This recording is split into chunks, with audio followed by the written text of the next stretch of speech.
So we've got a couple of, well, today we're going to be focusing on 6 topics. A lot of them are going to be centered around, obviously, last week's card that happened in St. Louis. So to segue perfectly into the first question of the day, obviously the card wrapped up last weekend, and may I say, what an absolute fucking banger of a card that was. I don't think anyone can deny how good it was. So the question I just wanted to ask right off the bat is, we thought it was good, but could it have possibly been the best card of the year so far? What do you think? Man, so as you guys probably know, some of these topics the topic is thrown out there a little bit so we can think about it, but we don't talk about these topics before we talk at all. So we come in completely just with whatever we think, and that's just what it is. And so when you threw this topic out, I was like, man, this can't be the best card of the year. It's a fight night. There's no way. But then I start to really think about it, and I think about UFC 299 and how great that card ended up being. Obviously UFC 300 for what it meant to the legacy of the sport. And what was it? There's a lot of cards. I think that this year has been, just in general, has been pretty impressive. So it's hard to say, but if we're looking at expectations and exceeding expectations, I don't think that any card up to this point has exceeded expectations like this one. Because and I put out a video earlier today, y'all should go check that out, about Not Like Us, and really referring to the UFC separating itself from other MMA organizations in times like this. And yeah, they showed it again in UFC St. Louis by clearly exceeding the bar. And I think it is up there. If it's not the best, it's, I would say, right there with 299, 300 maybe being a step behind. But I think it's right there for sure for what it did and how it exceeded expectations. Yeah, so I again kind of thought along similar lines to you did. I kind of looked back at the whole year, and obviously I did discount a lot of the fight night cards, because while some of them did exceed expectations, I don't think any of them were consistently brilliant. I thought UFC 297 was all right. It had like a banger of a conclusion, decent card overall, but one or two too many robberies for me. That was the card when Alan got brutally robbed by Evloev. Yeah. So that left a sour taste in my mouth. 298 was a great card. Marab styling on little boy Henry. Obviously, my boy Fluffy getting it done.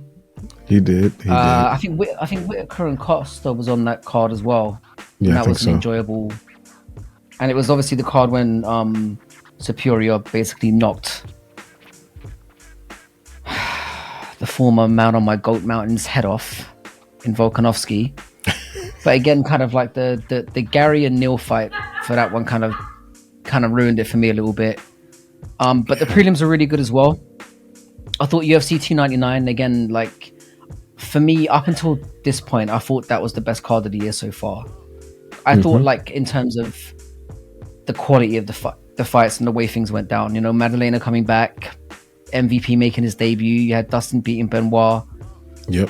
Blades KOing Almeida as well was something that people often forget about,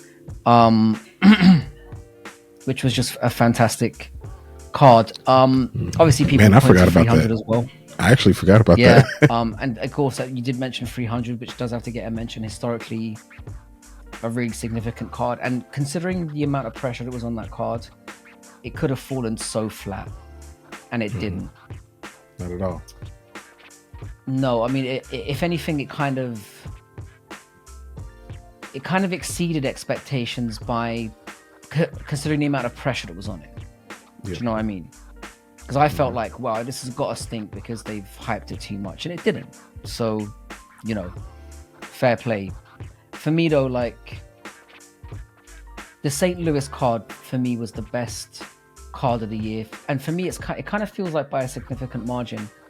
And the reason why I'm saying that is, that feeling you get, where like when you're watching something, you just feel excitement from beginning to end. And I told you this off camera, but I was obviously suffering with a certain virus of unspecified origins. I was not very well, and I was still hyped out of my mind from beginning to end. That card rejuvenated me somehow, and it had a lot to do, and we've spoken about this in the past, the energy from the offset. Like literally that crowd, from the moment the card started, they were fucking amped from the very beginning. Just think about how the fights went as well. Aldridge and Hardy opened it up, slugged it out for 15 minutes. Johnson and Hadley, Vanessa pretty much the same. Good too. Gosh, she looked amazing. And then you had Johnson and Hadley, pretty much the same. It was a bit more technical, but they scrapped it out. Then we had Goff and Waters, which, Jesus Christ, no defense required. They beat the brakes off each other. Yeah. Then you had Richie and Pennington, which, we got cake. So even though the fight wasn't that great, you do walk away with a nice parting gift. That's the thing. It's that fight cannot fail no matter what. Then you had Ribovics flatlining McKinney in a minute. Oh my god. You had Hooper, who, by the way, I've got to mention this. Oh yeah. He mentioned he was married to a woman at the end, which kind of surprised me a little bit. You thought he when he said, I'm going back to my wife, I was like, is he like wife or? And then he said kid. I was like, oh, he means an actual female. That's interesting. Yeah. I think Chase is. I didn't think that of him. I mean, there's other people that have definitely surprised me. But Mr. Levitt is another one. Maybe that would be the one. That would be the guy. But he's married. I'm still not sure about that one. Yeah. And then you got Ulberg starching Manyfield. I mean, we can talk about that one later when we talk about Ulberg. I'm not going to get into that right now. But goddamn, that was crazy. Then obviously Buckley getting a great win against an absolute monster. I mean, he did do the stupidest call out of all time, but it didn't really ruin it for me. And we will talk about him later as well. Then Lewis, who we all love, goes in there, looks better than ever. This card had no shit fights, and we don't say that about cards often. And what you said at the beginning is exactly what made this card great for me. I thought this card was going to be good when I saw it on paper.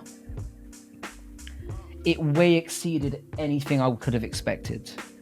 Like the pacing, the energy, and then 2 days later, my friend, they tell us the Apex is dead next year. Yep. St. Louis killed it, and that makes it the best. That solidifies it as the best card of the year so far for me. I thought it was fantastic. Yeah, no, I can't argue with any of that. Well, I'll argue with one thing you said. There was one shit fight. It was one. What was that one? Waldo Cortez Acosta against Roblet Despagne. I completely forgot about that one. Now, granted, I don't. Even though Dana White kind of trashed him in the post fight, I don't fault Cortez Acosta for the way that he fought him. I think that he could have been more active, but I don't fault him for going for takedowns and just not playing that game, because he would have been looking up at the lights if he played that game with him. But that withstanding, I agree with everything else. The near on perfect card, yeah. It was a magnificent card. Like they did their thing on this one.